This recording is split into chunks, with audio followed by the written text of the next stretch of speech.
All right, everybody, welcome to the Week 17 edition of the Power Rankings reactions by your boy, Retroactivezz, Double R Reacts, here to talk about where I am putting each team based on their performance each week. So let's go ahead and get into my list right now. Right now, number one, I have the Buffalo Bills, and a lot of you are probably wondering, it's no way in the world you can have Buffalo at number one with 3 losses. Well, here's why.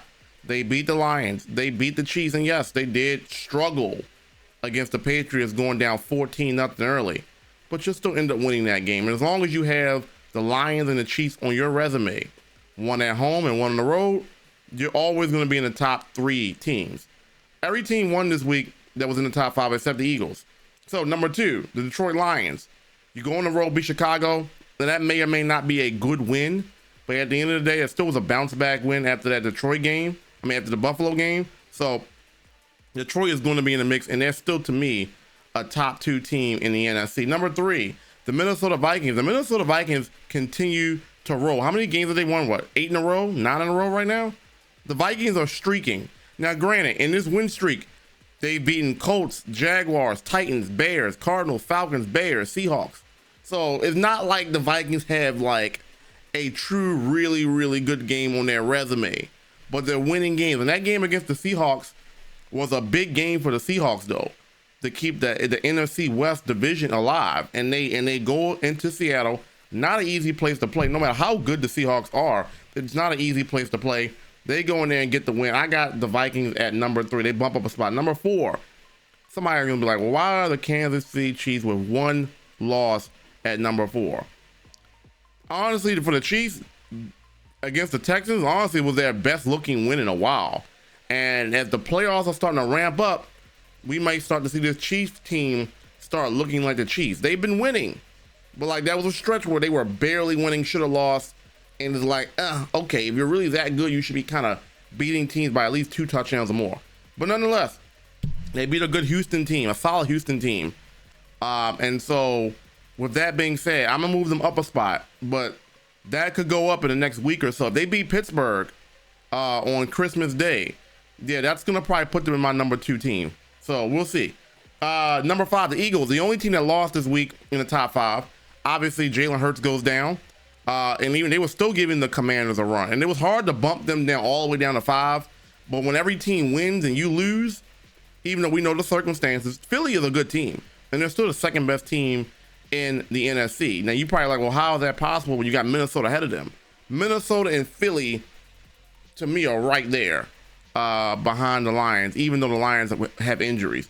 Number 6, the Green Bay Packers. Green Bay Packers looked good last night against the Saints, dominated the Saints. Defense looked really good, but the Saints don't have David Carr. The Saints don't really have anybody right now that can really apply pressure. Packers are going to remain at number 6 because I can't put them above Philly. I just can't do that.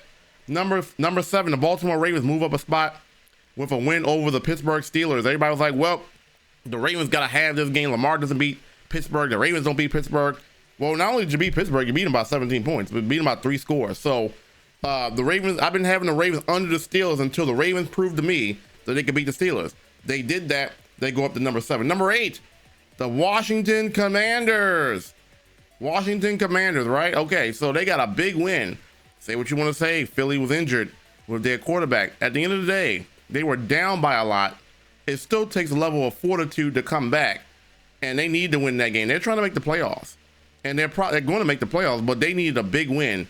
And if they have to play Philly again in the playoffs in the first round, which is very possible, they're going to have a confidence boost knowing that they can beat Philly, even though at home they got the job done. I got the Commanders in my number 8 slot.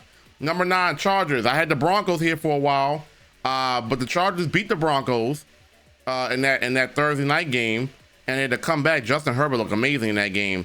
And because the Broncos were in my top 10, the Chargers beat them. That slides the Chargers back up. I've had the Chargers at number 9 for a few weeks. They slid out after that loss against Tampa Bay, but they redeemed themselves with that win over the Broncos. And number 10, the Los Angeles Rams are rounding into form at the right time. I mean, they're playing their best ball right now this season.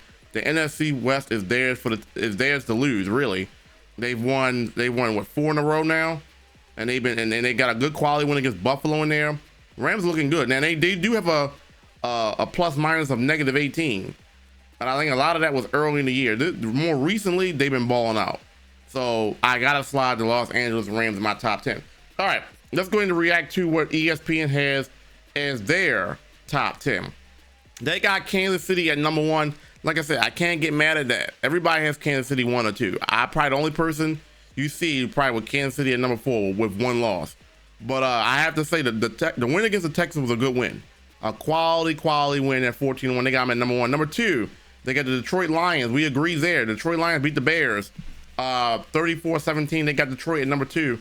Can't argue that. Number 3, they got Philly. Even with the loss to the Commanders, they weren't going to bump them down as many spots as I did. They got him at number 3. Can't get mad at that. Your quarterback went down. If Jalen Hurts was in the game, they beat the Commanders. So say what you want, but every team won this week, so it's kind of hard to keep the Eagles at a solid pace at 3 when they've lost. I mean, every team in the league in the top 5 won. You lost. They got Buffalo at 4. Looks shaky. Like I said, looks shaky against the New England Patriots, but a win is a win. And like I said, you got quality wins against other teams in the top 5. Like I said, Lions, and you gave the Chiefs their only loss. So I'm putting respect on the Bills because they have those signature wins. And this is a divisional game, and you know how divisional games go. It's going to be close, but they handle business. But they got them at number 4. Number 5, they got Minnesota at number 5 at 13-2. And I can't get mad at that. Minnesota's been balling. Like I said, they're on a 8-game win streak. I think they're the highest winning streak in the NFL right now, right? Yeah, so they're the highest streaking team in the NFL right now. I'll put some respect on them at giving them at number 3. They got them at number 5. Baltimore Ravens at number 6 beat the Pittsburgh Steelers, which means they have to be ahead of the Steelers. Steelers offense doesn't look good right now. Ravens offense been cooking, and Lamar Jackson is getting back to taking off when he needs to. Baltimore Ravens at number 6. Number 7, they gotta have the Green Bay Packers, right? I had the Packers ahead of the Ravens, but I can understand why they have the Ravens higher because all around offensively, the Ravens have weapons galore. But they got Packers at number 7, very respectable. But you beat a Saints team that really doesn't have much. The Ravens beat a better team than what the Packers did. So I understand why they have Baltimore ahead of the Green Bay Packers.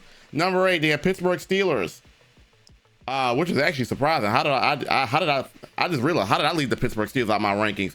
Yeah, I agree. I think Pittsburgh deserves to be number 8. I don't know. Who did I have? I had the Commanders. You know what? Didn't the Steelers beat the Commanders early this year? They did. That's actually a mistake on my part.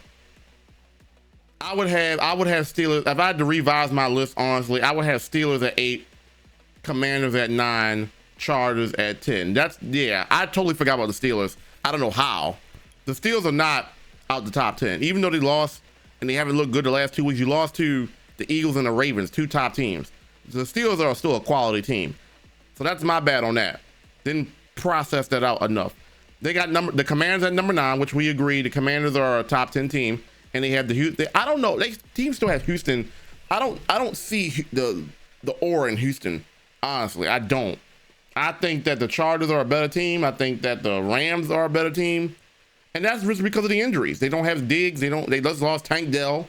I don't know how I can keep the Texans in the top 10 when you don't have Tank Dell now. And we'll see how they play against the Ravens. They beat the Ravens, then yeah. I don't expect them to beat the Ravens though. They didn't beat the Ravens 2 times last year, and we'll have to see how. Now this is the first time the Ravens are coming to Houston with C.J. Stroud as the quarterback, so we'll have to see. Anyway, that's the ESPN's top 10. Comment on my list, comment on ESPN's list, and let me know what you think. Double R Podcast. We are out. Peace.